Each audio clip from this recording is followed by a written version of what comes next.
ڕۆشنبیری چەند جۆری هەیە؟ ئایا دنیای ڕۆشنبیری کوردی لە چه ئاستێکدایە؟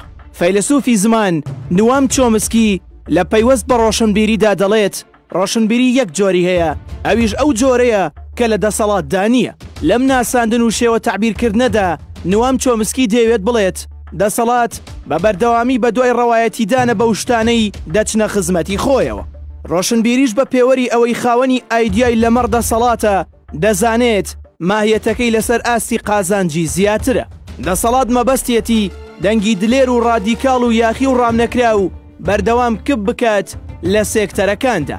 بۆ یەکاری سەرەکی ڕۆشنبیر لە هەڵوێستی توندی ئەوەدایە بەرامبەر بە دەسەڵات نەگەر نەچێتە ناویەوە و نابێتە خزمەتکار، بەڵکو دەبێتە هێز و بربەستێکی گەورە بەرامبەر دەسەڵات بۆ ئەوەی بتوانێت شەڕی ژیان و مافی ئەوانە بکات کە دەسەڵات بە هەر بیانوێک و پاساوێک بێ لێی زەوت کردوون.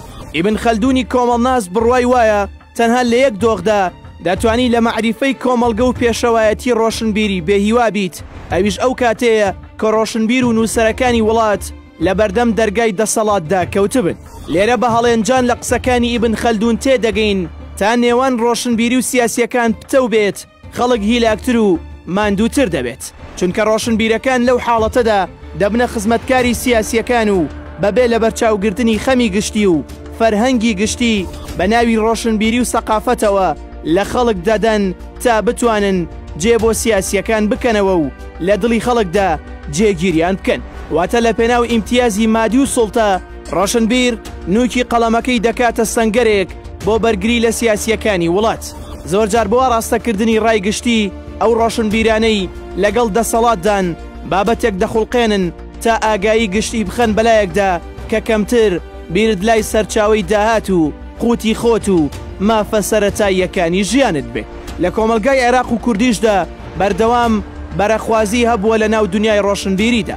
زۆرینەی نووسەران و ڕۆشنبیران کەوتونەتە داوی سیاسیەکان، هەرەوە هۆکارێکە کە بێهیوایی وەکتەم باڵ بکێشێت بەسەر وڵاتدا، چونکە چینی گشتی لە شەقام کە دەبینێت نووسەر و ڕۆشنبیرێک بە دنیایەک خوێندنەوە و کتێب و نووسین و بیرکردنەوەوە بۆ سیاسیەک چەماوەتەوە و وەک فەیلسوفێک گوێ لە سیاسی دەگرێت و سەڵاوات لە دیداری ئەو لێ دەدات، ئەوسا خەڵک تێدەگات کە بۆ گەنی وڵات هەموو شوێنێکی گرتوۆتەوە و وەک مەڕی دابڕا و لە ڕانەکەی بە تەنها جێماوە و دەنگێک نییە لە پێناوی ئەودا بێتە قسەکردن.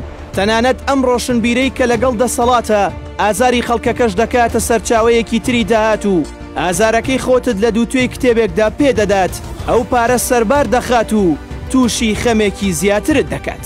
ئەمە ئەو کاتەیە کە کۆمەڵگا تووشی هەرس و داڕمان دەبێت و لە هەر کوچەیەکدا بۆنی بێهیوایی و نائومێدی باڵ دەکێشێت. هاوکات کۆی وڵاتەکە بۆ ئەو لە شوێندەوە دەبێتە دەردێکی بێتیمار و بێت چارەسەر.